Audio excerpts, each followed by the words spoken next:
People love complaining about Gran Turismo 7, everything from the penalty system to grid sizes, the daily race qualifying format, even the menu books. And sure, GT7 isn't perfect, but I think we've become so good about talking the things that are wrong with the game that sometimes we forget something. Gran Turismo 7 is pretty incredible. So here are 5 reasons why literally millions of us keep coming back to it. Starting with something that GT7 does better than almost any serious racing game.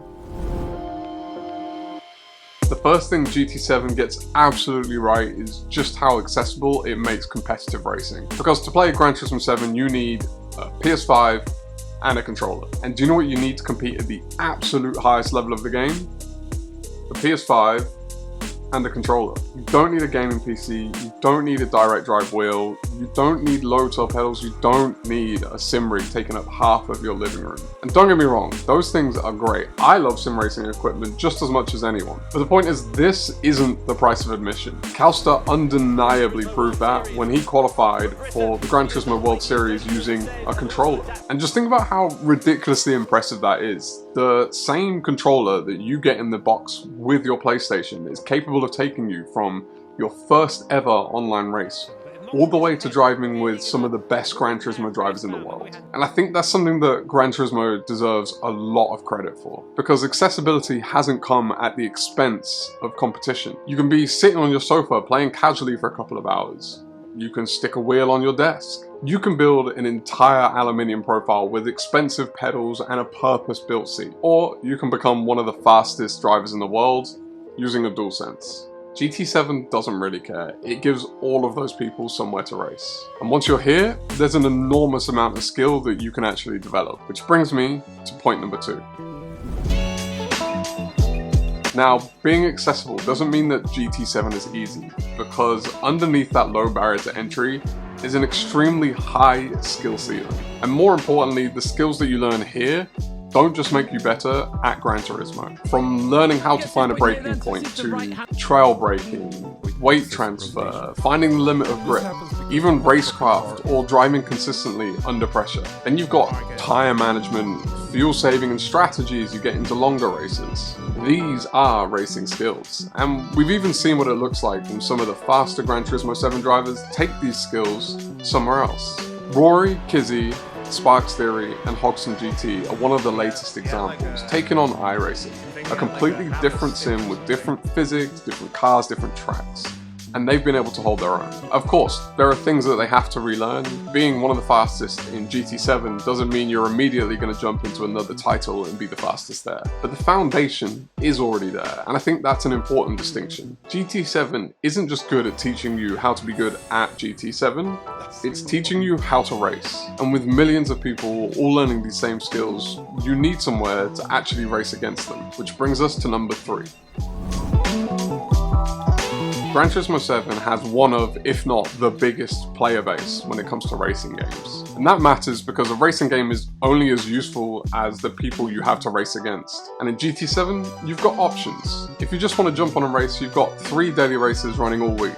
If you want to do something a little bit more serious but don't want to commit to a long calendar of events, you have the Nations Cup and the Manufacturers Cup. You've got public lobbies or private lobbies, join a league or community events, or you can just organize something completely silly with your mates. And you can do that at wildly different skill levels. You don't need to be an A+ driver to have a good time racing. There are people racing at the very top of the game, and then people who bought GT7 yesterday, and everything in between. And that's the real benefit of more people playing the same racing game. It's not the number itself, it's more the whatever kind of racing you're looking for, there's a good chance that there's someone else looking for the exact same type of racing that you are. But then there's actually something a little bit unusual about the way GT7 handles having this many players. Because instead of having endless options that spreads the player base completely thin, GT7 does almost the opposite, and I think that's one of its biggest strengths, which takes us on to number 4.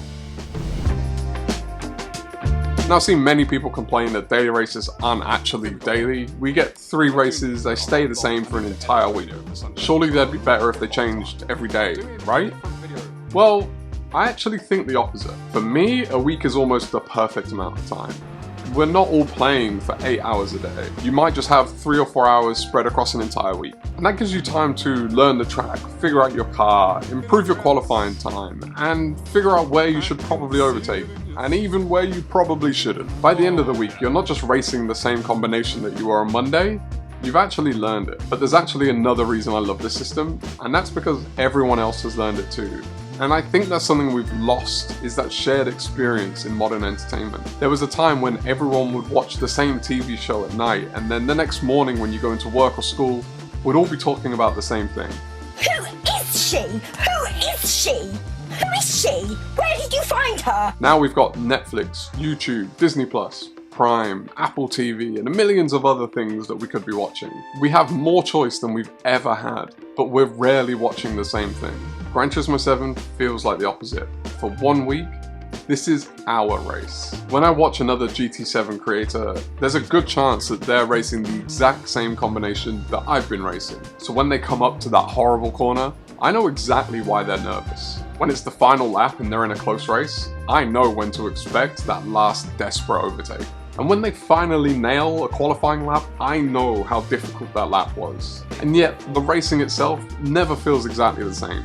Different drivers, different abilities, different strategies, different rivalries, different incidents. The structure, it's familiar. The people is where the difference lies. GT7 gives us enough variety to keep it interesting, but enough constraint to give us something in common. And ultimately, that's what makes the final reason possible. Because easily the single biggest reason that Gran Turismo 7 is great is the people you meet while racing.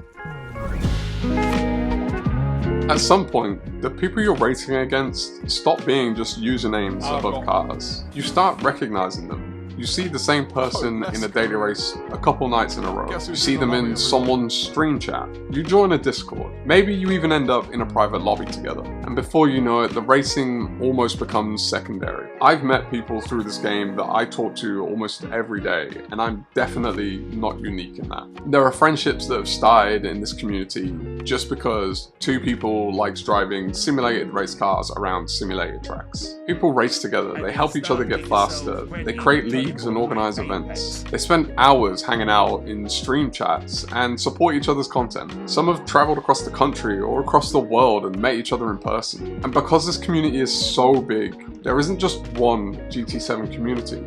There's hundreds of smaller ones contained within it. There's different creators and discords, different leagues and skill levels, and different groups of friends. And somewhere amongst all of that, you can find your people. But I didn't want this last reason to be just me telling you how great the GT7 community is.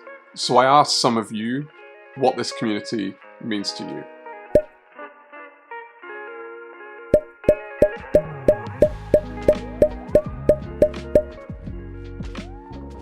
But I think that's the part that's really easy to forget when we're complaining about penalties, physics updates, roulette tickets, whatever it is that GT7 has done that week to annoy us.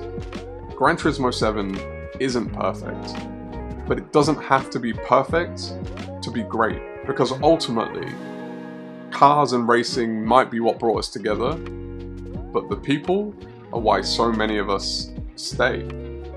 That is all I have for this one. Thank you so much for sticking around with me. If you did enjoy the video, consider giving it a like. Let me know in the comments below what's something you love about Gran Turismo, and have you found your little communities within this amazing game. If you want to see more in the future, you can always subscribe, and if you've got a little time, I've got a couple of videos for you here. I'm out.